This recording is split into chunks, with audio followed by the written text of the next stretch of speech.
behaviors and thought patterns you need to So be I'm successful in anything that you're trying embarrassed to do. All right, today's guest that I have a career. Leadership, and I am not talking I talk about leadership things from a like standpoint. I'm trust talking and about cooperation, from a Jedi level and there should be no deep demand systems for my standpoint. work. The way that he But the fact of the matter understanding is there is biology demand for my and work, psychology, which quite means frankly, that just there's an the overall opportunity. human condition It gives means you that insight trust and to cooperation uncover are not what yet you see. standard in our And organizations, and yet they should be, and we know that, which is His why we're lessons looking on for leadership ways ring to bring true, those not only things because he spent the to better our part of a decade organizations. systematically So I thought I would do studying something a little different but today. because his You know, transition when from you're marketing speaking consultant to to tens of evangelist thousands of to people global and you have the opportunity came as to a share a result of message, personal of course, most rational people would say, let's go with something I've talked about lots of times and I'm really good at, but I'm not normal, so I'm going to do something completely new, and I hope this works out.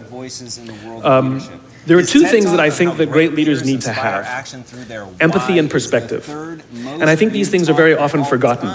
Leaders are so often so concerned about their status or their position in an organization, they actually forget their real job. And the real job of a leader is not about being in charge, it's about taking care of those in our charge. And I don't think people realize this, and I don't think people train for this. When we're junior, our only responsibility is to be good at our jobs. That's all we really have to do.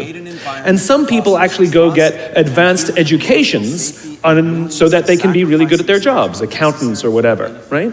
And you show up and you work hard, and the company will give us tons and tons of training how to do our jobs. They'll show us how to use the software. They'll send us away for a few days to get trained in whatever it is that we're doing for the company. And then they expect us to go be good at our jobs. And that's what we do. We work very hard. And if you're good at your job, they'll promote you. And at some point, you'll get promoted to a position where we're now responsible for the people who do the job we used to do. Thanks for having me. But nobody shows us how to do that. Truly our pleasure. And that's why we get managers and not leaders. Because the reason our managers are micromanaging us is because they actually do know how to do the job better than us. That's what got them promoted. Really what we have to do is go through a transition. Some people make it quickly, some people make it slowly, and unfortunately some people will never make that transition at all. Which is we have to go through this transition of being responsible for the job and then turning into somebody who's now responsible for the people who are responsible for the job. And as I said before, one of the great things that is lacking in most of our companies is that they are not teaching us how to lead.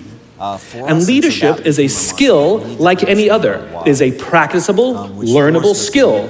And it is something that you work on. It's like a muscle. If you practice it all the days, you will get good at it and you will become a strong leader. If you stop practicing, you will become a weak leader. Like parenting, everyone has the capacity to be a parent. Doesn't mean everybody wants to be a parent. And doesn't mean everybody should be a parent. Leadership is the same. We all have the capacity to be a leader. Doesn't mean everybody should be a leader. And it doesn't mean everybody wants to be a leader. And the reason is because it comes at great personal sacrifice. Remember, you're not in charge, you're responsible for those in your charge. That means things like when everything goes right, you have to give away all the credit. And when everything goes wrong, you have to take all the responsibility. That sucks, right? Well, I think one it's of the things like staying late to show somebody what to do. It's things like when something does actually break, when something goes wrong, instead of yelling and screaming and taking over, you say, try again.